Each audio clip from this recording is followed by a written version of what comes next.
Captain Vex, the specimens are ready for review, announced Chief Science Officer Raxel, her translucent tentacles rippling with excitement as she handed over the holographic display. Captain Vex adjusted his sensory nodes and studied the images floating before him. The research vessel, Eternal Knowledge, had been observing this backwater solar system for nearly 3 standard cycles. His mandibles clicked in amusement as he swiped through recordings of the target species, these humans. Fascinating creatures, he mused, pausing on footage of a gathering of small humans. Look at how they congregate their offspring in designated areas for communal education and recreation. They call it a summer camp. Raxel bobbed in agreement, her crystalline exoskeleton catching the soft purple light of the bridge. Such predictable behavior patterns. The young ones remain in fixed locations, minimally supervised. It's almost as if they're asking us to collect specimens. The bridge of the Eternal Knowledge hummed with the quiet efficiency of the galaxy's most advanced research vessel. Screens displayed vital data about Earth's atmosphere, gravitational fields, and security systems, all pathetically primitive by Craxian standards. The ship's quantum computers had needed less than a microsecond to crack their entire global defense network. "Have you reviewed the psychological assessment?" Commander Xylax inquired from his station, his upper eyes focused on tactical displays while his lower set reviewed security protocols. The veteran security officer had overseen hundreds of specimen collections, but something about this mission made his dorsal spines twitch. "Of course," Vex replied, mandibles forming what passed for a smile among his species. "The humans are a level 2 civilization at best. They've barely reached their own moon. Their technology is laughably basic. They still use combustion engines and silicon-based computing." He paused to let out the signature high-pitched trill that indicated Craxian amusement. "They don't even have unified planetary governance." "But sir," Xylax persisted, "the Mindari reports suggest—" "The Mindari are cowards," Vex interrupted, his scales flushing orange with dismissal. "Always seeing threats in primitive species. Need I remind you that we Craxians have been conducting xenological research for 10,000 years? Our containment methods are perfect." Raxel gestured to another hologram, this one showing detailed scans of human biology. "They're not even particularly durable specimens. No natural armor, minimal sensory capabilities, laughably slow neural processes. The only notable feature is their unusual pack-bonding behavior, especially regarding their young." "Precisely why we'll focus on collecting juvenile specimens," Vex declared. "Their social structures make them perfect for study, and with our memory suppression technology, they won't even remember being taken." The captain's forearms moved in perfect synchronization as he authorized the final mission parameters. "Prepare the collection vessels. We'll begin with the facility designated Camp Pine Lake. 20 specimens should provide an adequate research sample." Xylax's spines rippled again. "Sir, perhaps we should consider—" "The decision is made, Commander," Vex said firmly. "These humans are barely more advanced than their own planet's primates. What could they possibly do to the most advanced species in the galaxy?" As the bridge crew began their preparations, none of them noticed the small alert flashing in the corner of their tactical display. Something about humans having a rather extreme response to threats against their offspring. But surely that couldn't be important. After all, what could a primitive species know about real warfare? The Eternal Knowledge's engines hummed as it prepared to make history. Unfortunately for its crew, it would indeed make history. Just not in the way they expected. The collection pods descended through Earth's atmosphere with perfect stealth, their quantum-cloaked hulls rendering them invisible to the primitive radar systems below. Captain Vex watched from the command center as his elite extraction team approached their target, Camp Pine Lake, nestled in the forests of what humans called Minnesota. "Approaching drop zone," Lieutenant Nexus reported, her tentacles dancing across the control interface. "Temporal dampeners active. We'll be operating in the slowed time field. 1 second for us, fraction of a microsecond for them." Squad leader Korax checked his neural disruptor one final time. "Team Alpha, prepare for deployment. Remember, clean extraction only. No traces." The pods touched down silently in the clearing between cabins. Moonlight filtered through the trees as 12 Craxian soldiers emerged, their biomechanical armor adjusting to match the surrounding darkness. The temporal field rippled around them like heat waves off hot pavement. Cabins 3 through 7 targeted, Korax whispered through the neural link. 20 specimens, aged between what humans designate as 8 and 12 years. Proceed with Stage 1. The soldiers moved with practiced efficiency, their movements a blur even in the slowed time. Memory suppression devices were planted at strategic points around the camp, standard procedure to ensure no witnesses. The devices would overwrite the last 6 hours of memories for anyone within range, replacing them with mundane dreams. Team Beta, status on the counselors, Korax demanded. All adults are processed, sir. Neural patterns tagged and modified. They'll remember doing their normal night checks. No anomalies. Inside Cabin 4, Specialist Yara approached the first bunk. Her sensors indicated 4 human children, deep in natural sleep. Beginning extraction of primary specimens, she reported, readying the molecular transport harness. The first child, a young female their records identified as Amanda Chen, didn't even stir as the quantum field enveloped her. One moment she was curled up with a stuffed animal. The next, safely secured in a stasis pod aboard one of the collection vessels. Sir, Private Trell called out suddenly, I'm getting unusual readings from Specimen 7. Korax moved to investigate. A male child, designated Thomas O'Connor, was showing elevated neural activity even in sleep. More concerning, the memory suppression field seemed to be having minimal effect. Compensate and proceed, Korax ordered. We can adjust the suppressors once they're aboard. The extraction continued with mechanical precision. 18 specimens secured. 19, 20. The entire operation had taken less than 5 minutes in their accelerated time frame. A literal blink of an eye to the sleeping humans. Back aboard the Eternal Knowledge, Captain Vex reviewed the mission logs with satisfaction. Perfect execution. Begin transport to Research Station Omega. Prepare the specimens for initial processing. That's when the first anomaly appeared. Captain, Raxel called out, her usual confidence wavering. We're detecting unusual brainwave patterns in multiple specimens. The suppression fields aren't taking hold properly. Vex waved a dismissive tentacle. Adjust the quantum harmonics. Their primitive minds simply need stronger conditioning.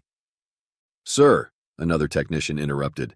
Long-range sensors are picking up something odd. The human satellite network, it's changing configuration. Impossible, Vex scoffed. Their reaction time couldn't possibly... The ship's AI cut him off. Alert, detecting massive power surge from the planetary surface. Multiple locations. Energy signature unknown.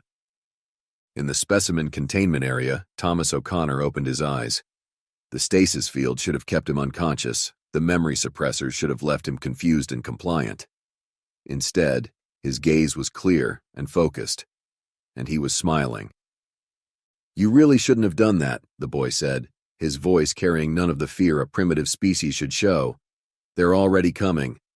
Silence the specimen, Vex ordered through the comm system. Full neural lockdown. But Thomas kept smiling as the enhanced suppression field engaged. Just before his eyes closed again, he whispered something that made Specialist Yara's exoskeleton grow cold. My mom's a quantum physicist, my dad's Delta Force, and they put tracking nanites in my bloodstream after the last alien abduction scare. You guys are so screwed. On the bridge, alarms began blaring. The tactical display lit up with impossible readings. Somehow, in the 3 minutes since the abduction, humanity's entire military structure had gone from peaceful standby to full war footing. Satellites were reorienting, missile silos were opening, and most worrying of all, energy readings were spiking in patterns that suggested humanity's technology level had been drastically underestimated. Sir, Commander Xylax reported, his spines fully erect with alarm, we're picking up transmissions. Thousands of them.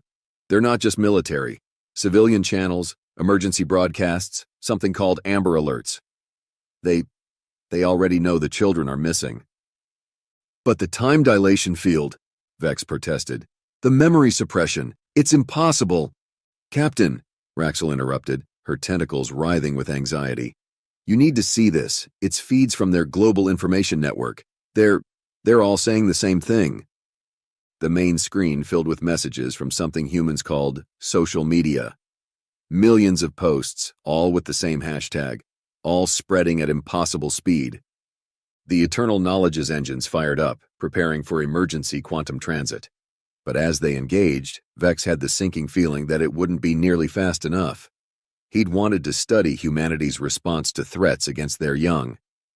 It seemed he was about to get his wish. Research Station Omega hung in the void between stars, its crystalline spires gleaming with the cold light of distant suns.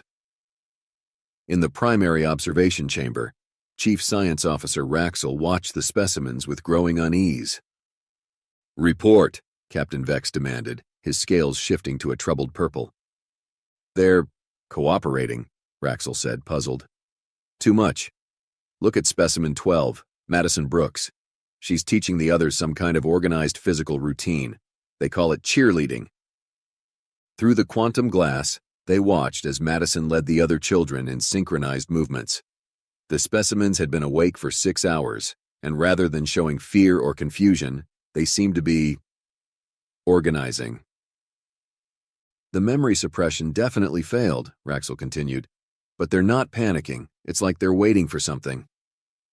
A communication alert flashed. The massive screen filled with the concerned face of Grand Arbiter Kalax of the Galactic Council. "Captain Vex, you fool! Return the human offspring immediately." "Grand Arbiter," Vex replied smoothly. "This is a standard research mission. The specimens are perfectly contained." "Contained?" The Arbiter's voice rose to a screech. "The humans have already breached 6 layers of quantum encryption to trace this transmission. They've reverse-engineered 3 different alien propulsion systems in the last 12 hours. The Zorktai Empire tried to help you cover this up. Their entire cyber defense network was dismantled in under 4 minutes. "Impossible," Vex scoffed. "They're a level 2 civilization at best." "That's what we thought," a new voice cut in. A Mendari representative, Admiral 6, appeared on screen. "Until we checked their entertainment archives. Captain, they have thousands of simulated scenarios about alien abductions. They've been preparing for something like this for centuries. They call it science fiction, but it's really war games. They've grammed their response to this exact situation hundreds of times." In the specimen chamber, Thomas O'Connor looked directly at the hidden camera and waved. "Hey, Mom, if you're tracing this signal, they've got some really interesting quantum computers. Pretty basic stuff, but could be useful." The observation team froze. The cameras were behind ghost field barriers. There was no way he could know they were there. "The specimens continue to show abnormal awareness," Raxel noted in her log. "And their neural patterns, they're synchronized. Like they're communicating, but our sensors detect nothing." "We installed subcutaneous tracking devices," Madison announced, to apparently no one. "You know, like an ET, but way better. Mom says the quantum signature should be reaching Alpha Centauri by now." Warning sirens blared. A junior officer burst onto the bridge, his exoskeleton pale with fear. "Captain, we're detecting human vessels, hundreds of them. They're not in normal space. They're using some kind of dimensional slip drive we've never seen before." "Let me guess," Thomas called out cheerfully. "You're picking up the fleet now? Dad says they really pushed development on the Lawrence Chen dark matter engine. Mom's design team had it ready in like 3 hours after your snatch and grab. Pretty cool, right?" The Galactic Council transmission crackled with static as more representatives joined. "The humans have contacted 47 species in the last 6 hours, a Zorktai elder reported. They're offering trade deals, their FTL drive designs in exchange for tactical support. Do you understand what you've done? You haven't revealed a primitive species to the galaxy, you've unleashed a technological apocalypse." "They're recording this," Madison sang out. "Every word, every scan. The quantum decryption team says thanks for all the data, by the way. Oh, and Ashley's mom wanted me to mention that the Cyber Warfare Division has full control of your life support systems. Just, FYI. Vex's scales turned a sickly gray. "Certainly we can negotiate." "They're not interested in negotiating," Admiral 6 cut in. "We're reading thousands of ships now. Military vessels, civilian craft, something they call Soccer mom space vans. They're all armed. They're all coming, and their only message is, "Give us back our kids," Thomas finished. "Or find out exactly how many ways an angry human parent can take apart a space station. Did you know my mom wrote her thesis on quantum decomposition? And my dad's really good at breaking things." The station shuddered. On every screen, on every sensor, the void was filling with ships, human ships, and leading them. "Oh, cool. Mom got the minivan weaponized," Madison exclaimed. "She said she would. Soccer moms don't mess around." Raxel looked at her readings, then at the specimens, then at her captain. "Sir, I believe we may have made a terrible mistake." "You think?" Thomas grinned. "By the way, that feeling of your artificial gravity getting weird? That's probably Mom's quantum tunneling effect starting. Fair warning, you might want to grab something." As alarms blared and the station's quantum fields began to unravel, Captain Vex finally understood humanity's true technological level. They weren't primitive at all. They were simply waiting for the right motivation to show their real capabilities. "Next time," Madison suggested cheerfully, "maybe don't mess with kids whose parents have PhDs in theoretical physics and black ops training. Just some friendly advice." The station shuddered again. Outside, the darkness was alive with human ships, and they didn't look primitive at all aboard the lead vessel of Earth's hastily assembled revenge fleet, the USS Never Mess with Mom. Dr. Laura Chen watched Research Station Omega through narrowed eyes. Behind her, the bridge hummed with the focused fury of parents turned warriors. "Target locked," announced Colonel Rebecca Brooks, former soccer mom, now Fleet Tactical Commander. "Their shields are based on a predictable quantum resonance. Casey used to make better force fields with her chemistry set." The station's defensive screens flickered as the first wave of human ships unleashed their assault. Weapons cobbled together from kitchen appliances and modified minivan parts turned out to be surprisingly effective against advanced alien technology. "They're trying to run," reported Thomas Brady, whose daughter Jenny was among the taken. His day job as a computer programmer had proven unexpectedly useful in cracking alien nav systems, reading power buildup in their quantum drive. "Not happening," Dr. Chen replied. She pressed a button on what looked suspiciously like a modified coffee maker. "Activating the Wong-Martinez field disruptor. Let's see them try to quantum leap through that." Inside the station, Captain Vex watched in horror as his escape routes vanished one by one. How are they doing this?" "Sir," a technician called out. "The humans. They're posting our tactical data on something called Pinterest. They're sharing DIY instructions for defeating our weapons." The station rocked as another blast hit home. On the sensors, more ships appeared. The tactical computer identified them. Minivan Squadron Alpha, PTA Assault Wing, Little League Parents Strike Force.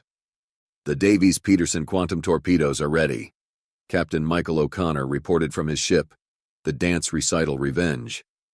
Sarah's science fair project finally came in handy. The torpedoes struck with surgical precision, carved through the station's supposedly impenetrable armor like it was tissue paper.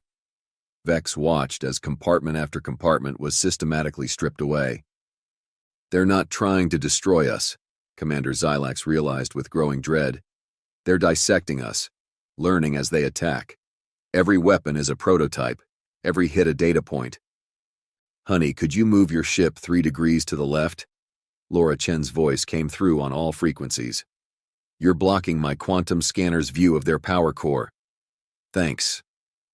The humans weren't just fighting, they were conducting peer-reviewed research in real time. Each attack was followed by bursts of data analysis, leading to even more effective weapons in the next wave. "Status report on the children?" General Henderson demanded from Earth Command. "All safe and accounted for," came the reply. "They've been organizing resistance from inside. Little Madison taught 3 other kids how to rewire the containment fields. They're having a competition to see who can cause the most system failures." Vex watched his mighty research station being systematically deconstructed by creatures he'd dismissed as primitive.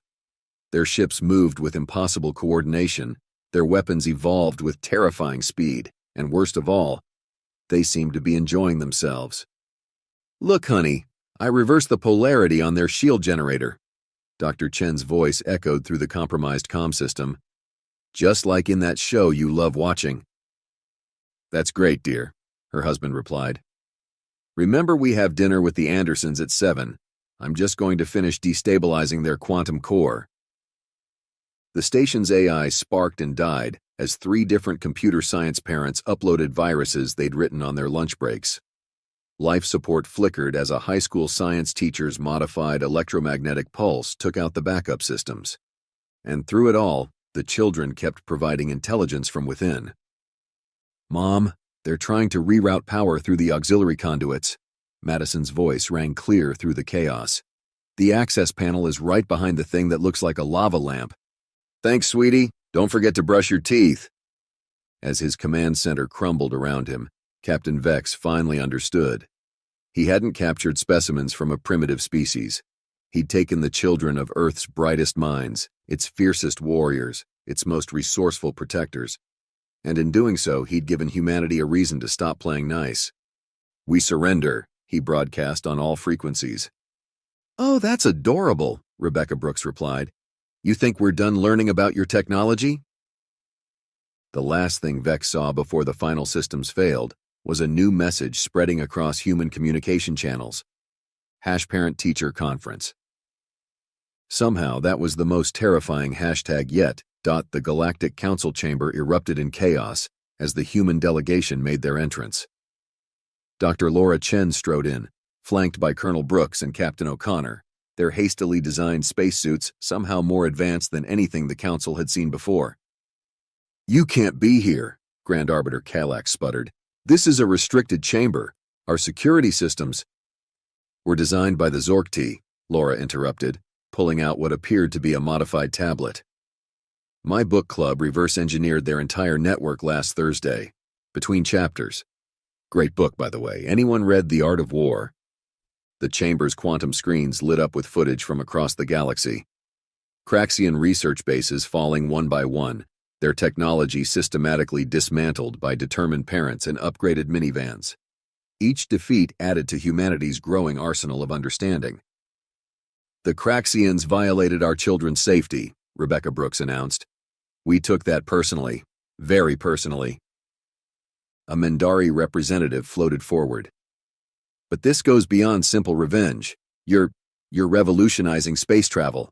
The Chen Martinez drive you developed to pursue them. Oh, that old thing. Laura waved dismissively. That was just our first draft. You should see what the Robinson twins' parents came up with after their morning coffee. Did you know their mom runs a mechanic shop? Fascinating things you can do with a turbocharger and quantum physics. The screen showed more footage. The Craxian High Command fell back in horror as they watched their mighty warships being hunted down by vessels that, until a week ago, had been used for grocery runs and soccer practice. They modified a waffle iron into a quantum scanner, a Craxian admiral shrieked. Who does that? The Parker family, actually, Captain O'Connor replied. Their youngest was really into cooking. Now they're really into cooking your ship's defensive systems. Reports flooded in from across space. The Craxians' allies were dropping away faster than their shields under a mom's determined assault. No one wanted to face the species that had turned minivans into battleships and PTA meetings into military strategy sessions. The humans weaponized their social media networks, a Zorkti elder reported fearfully. They're sharing tactical data through something called Instagram filters. We can't block their communications because they keep putting classified intel in memes. On a distant space station, Madison orchestrated another containment field failure. Mom, they're trying to adapt their shields to the Parker-Wong frequency. Should I show the others how to build an EMP device from the vending machine? That's nice, dear. Don't forget to drink your milk. The Galactic Council watched in stunned silence as humanity's revenge fleet continued its methodical dismantling of the Craxian Empire. Each engagement lasted minutes, with human ships attacking like a swarm of highly educated, incredibly angry bees. We should note, Laura added, casually disassembling and reassembling a piece of alien tech as she spoke, that we're being quite restrained. We could have built much more effective weapons. More effective? Kalax's translator struggled with the concept. Oh yes, Rebecca smiled, But we're teaching the children about proportional response. It's an important lesson. The chamber's screens showed the latest battle. A Craxian dreadnought faced off against what appeared to be a modified food truck. The food truck won, decisively. It turns out, Captain O'Connor explained, that when you give a species enough movies about alien abductions, they get really good at planning for it. We've had entire generations grow up thinking about how to fight back. You just gave us a reason to implement those plans. A new alert flashed across the screens. The Craxian leadership was attempting to flee to unknown space. They made it 3 light-years before being caught by the Carpool Combat Squadron. Did they really think they could outrun a group of parents who've spent years perfecting the art of getting to multiple sports practices on time? Rebecca laughed. Amateurs. The council chamber fell silent as humanity's message became clear. They weren't just fighting back. They were revolutionizing space travel, warfare, and technology, all while maintaining their ordinary daily routines. Now, Laura said pleasantly, about those sanctions against the Craxian Empire. You want trade restrictions? Kallax asked hopefully. Oh no, Rebecca smiled. We want their research data, all of it. Our kids' science fair is coming up and we need project materials. The galaxy watched in terror as humanity continued its relentless advance, powered by parental love and heavily modified household appliances. The Craxians had wanted to study human behavior. They were certainly getting their wish. The last Craxian stronghold, Deep Space Research Hub Prime, hung against the backdrop of a dying star. Inside, Captain Vex watched his final defensive line crumble as the human fleet approached. They'd modified their ships again. Now they looked less like minivans and more like arrows of vengeance. Take this message to the humans, Vex commanded. We still have 3 of their offspring. If they attack... Actually, Thomas's voice cut through their comms. We've been free for hours. Mrs. Anderson taught us how to hack your door controls. Did you know she teaches kindergarten computer science? The security feeds showed the children casually lounging in their former cell, sharing snacks they'd somehow acquired from the station's quantum-locked storage units. Your force fields were pretty cool, Madison added. But my mom says the quantum harmonics are way off. We fixed them, though. Thanks for letting us practice. The human fleet took up attack positions. Leading the charge was the PTA Vengeance, its hull bristling with weapons that defied the laws of physics in creative and terrifying ways. Final warning, Laura Chen's voice rang through every speaker. Though honestly, this is just a formality. The kids have already disabled your weapons and rerouted your life support through what used to be a coffee maker. Vex stared at his tactical display in horror. Somehow, the children had turned his entire research station into an impromptu science project. Half his systems were now running through jury-rigged human appliances and working better than before. Begin final approach, Rebecca Brooks commanded.